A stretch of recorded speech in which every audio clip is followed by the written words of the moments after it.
Love. It is the most powerful illusion ever conjured, a force that bends destinies, ignites wars, and lingers in the void between devotion and obsession. But beneath the lace and roses, beneath the perfumed letters and whispered promises, something far older stirs. A hunger. A ritual. A pact sealed in blood before time wore its civilized mask. You have been told that February 14th is a day of romance, but the truth is far older, far darker, and far more primal. The echoes of an ancient rite still pulse beneath the surface, hidden beneath veils of history and deception. If you listen closely, you can hear them, shadows whispering the name Lupercalia. They want you to forget. They want you to believe in saints and silk ribbons, in candlelit dinners and gentle embraces. They want you to forget the blood, the animal cries, the wild frenzy that once ruled this night. But the old ways do not die. They only slumber, waiting for those who dare to see. Step beyond the veil. Let me show you what they have tried to erase.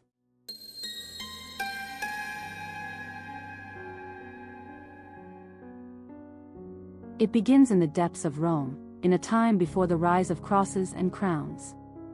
The people gather beneath the Palatine Hill, where the cave of the Lupercal yawns open like the mouth of an ancient beast.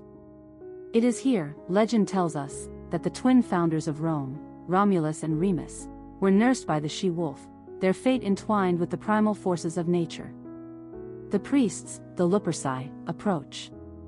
Their eyes gleam in the firelight, their hands steady as they prepare the sacrifice.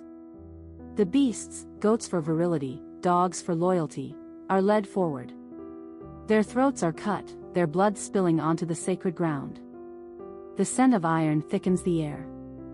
It is not a senseless slaughter.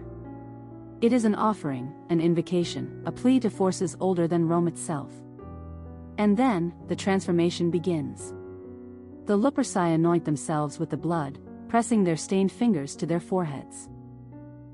It is a baptism of flesh and spirit, a marking that binds them to something deeper than the waking world. But blood alone is not enough. The smear of crimson is wiped away with wool soaked in milk, a sign of rebirth, of purification through destruction. The balance must be maintained. Then, the frenzy is unleashed. The Luperci strip the skins from the sacrificed animals, fashioning them into sacred whips, februa, instruments of both pain and blessing. They do not walk. They do not chant. They run. They race through the streets, through the heart of Rome, their feet pounding against stone as they lash out with the februa, striking those who dare to stand in their path. And the people welcome it. Women, noble and common alike, come forward with arms outstretched, offering their bodies to the lash. To be struck by the sacred whip is to be blessed, to be marked for fertility, to become part of the rhythm of the ancient world. Pain is not suffering. It is transformation. It is power. It is life itself. The air thrums with energy, the sound of laughter and cries blending into something almost inhuman. The festival is not chaos. It is order, an order that predates laws and kings. This is the pulse of the wild, the heartbeat of something that civilization cannot cage. And then, the lovers are chosen. The names are written, folded, placed into a sacred vessel. One by one, they are drawn, and fate weaves its threads around them. Strangers become bound by an unseen force, their destinies entwined for the duration of the festival, perhaps for a night, perhaps for a lifetime. It is not love, not as you have been told. It is something older, something deeper. Love is a tether, but fate is a chain.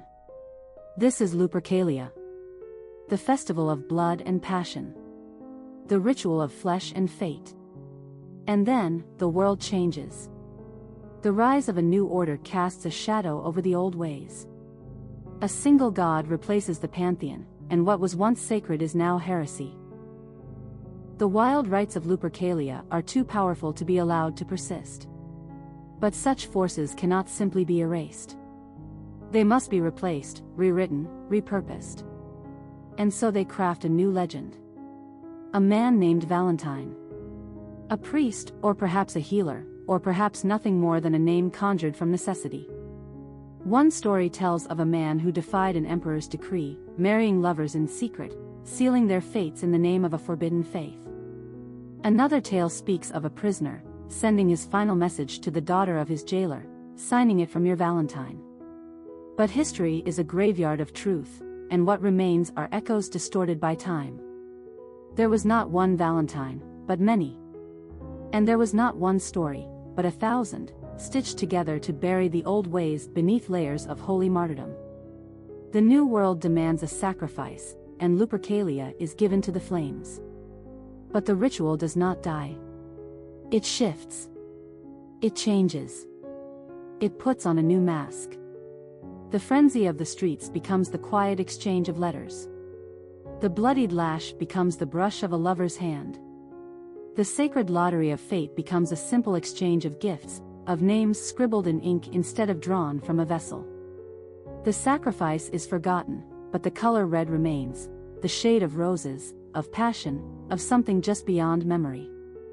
And so, every year, you celebrate a day whose true nature has been obscured.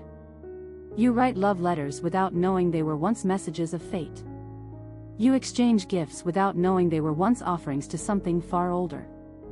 You drink wine and whisper promises, never realizing that in another time, another world, you would be standing beneath the Palatine hill, waiting for the lash of the Februa to grant you fertility and fortune.